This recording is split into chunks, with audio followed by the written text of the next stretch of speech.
And in clinical evidence you can find this slide. This is the effects of 2,500 of the most commonly used drugs. And what did they find? They found that 13% of the drugs that we use in practice are beneficial. And 23% of the drugs that we use in practice are likely to be beneficial.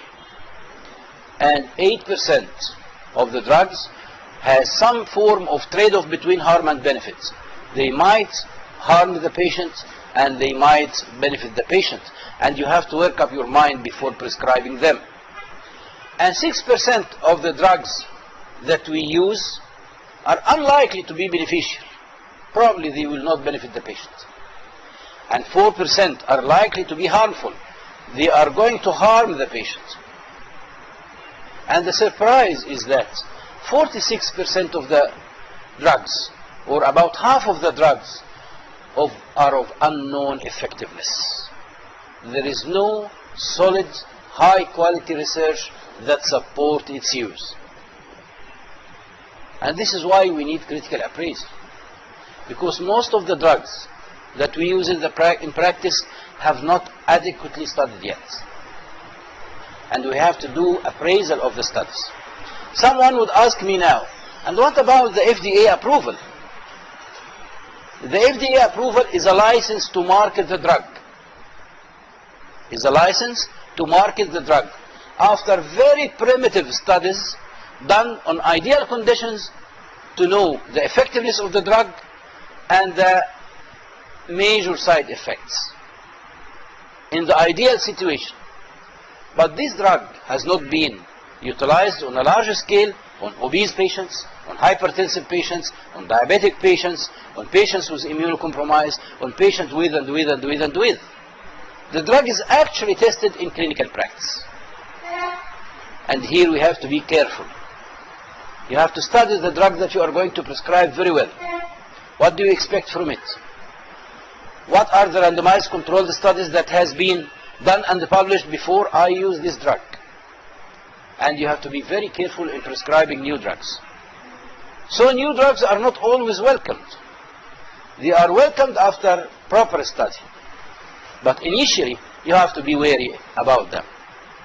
And I am going to ask you, if you or one of your parents, for example, you took him to a physician, and he was seriously ill, and he prescribed a drug to him. And then you ask the physician, are you sure, doctor, that this drug is very good for my parents? And he told you that, I am sorry, this is the first time for me to use this drug. It's a new drug, and this is the first time, and there has been little research, and this research most probably says that it is good. How much confidence you are going to be in this drug? Okay? So you have, your patient expects from you to treat him the same. To give him drugs that you are quite sure that they are the best for him or her. Okay? And look at this. This is a drug, Propulsid, that has been used for many years for heartburn.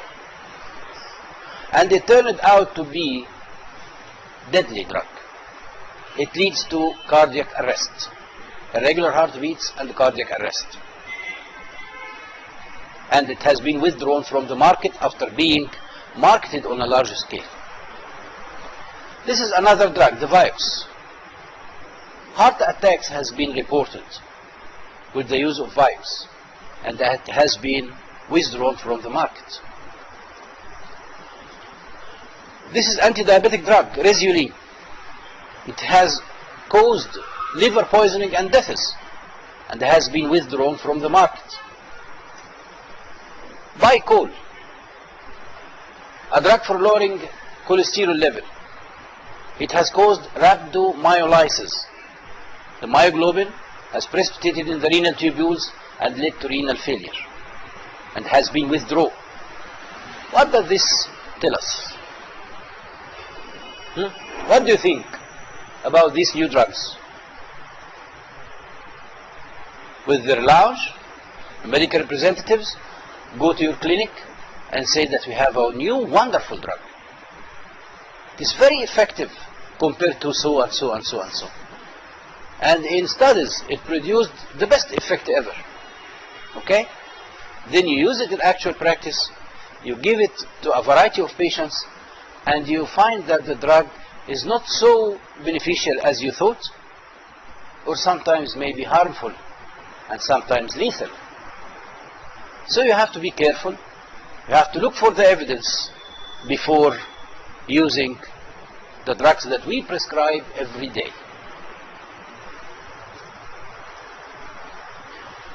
And this is the value of systematic reviews. In 1986, Williamson revised 4,235 research articles published in 30 journals of the top journals in the world. Among them were the British Medical Journal, the Journal of the American Medical Association, the New England Journal of Medicine, and the Lancet. And he found that only 20% of the published articles meet the validity criteria. Validity means methodological quality. So only 20% published in the top journals met proper methodological quality. And in 2004, the same has been done by McKibben et al. But McKibben searched in 170 journals. So the quality of the journals now are less. And among more than 60,000 articles published in the year 2000, he found only 6.8% of high quality and clinically relevant. So you waste your time reading new research that's not suitable for your practice, that might be of poor methodological quality, and that's why now we look for research published in evidence-based medicine journal or a very well-conducted, high-quality research articles. Let's now start our critical appraisal session. To answer your questions, you have to look for a study that answers your question. If you have a therapy question, as I mentioned before and I am repeating it many times, you have to look for a randomized controlled trial.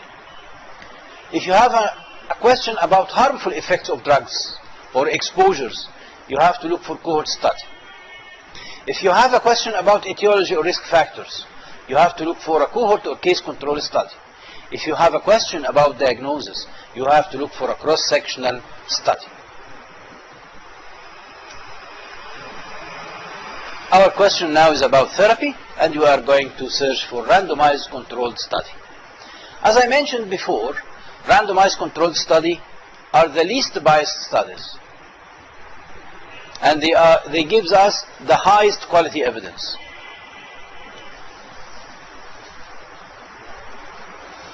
And this due to four main facts. The high quality evidence they generate because of randomization, because of blinding, because of something known as allocation concealment and intention to treat analysis. We have discussed together randomization and the blinding, and we have to discuss now what is allocation concealment and what is the intention to treat analysis. We have seen this slide before. This is the anatomy of a randomized controlled study. The participants who fit in the inclusion and do not have any of the exclusion criteria are randomly assigned or randomly distributed into groups. One of the groups is known as experimental group and the other is known as the control group. Then we follow up the patients forward in time and report the outcome in both groups, and finally we analyze this outcome or compare this outcome. In spite of this, randomized controlled studies may have some sort of bias. And this bias is usually done by the investigators themselves.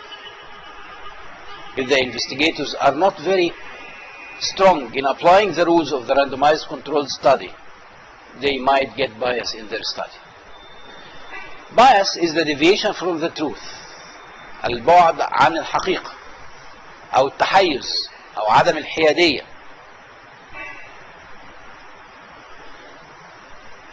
Let me say it in a simpler form. If you have a target and there is a point in the target and you have to target your dart to this point and it gets out of the point by 1 centimeter. This 1 centimeter is the magnitude of bias. And if you get it outside the dart more than 15 centimeters outside or away from the point, this is the magnitude of the bias you got. So wherever you get away from the central point or from the truth, you get more and more bias. Okay?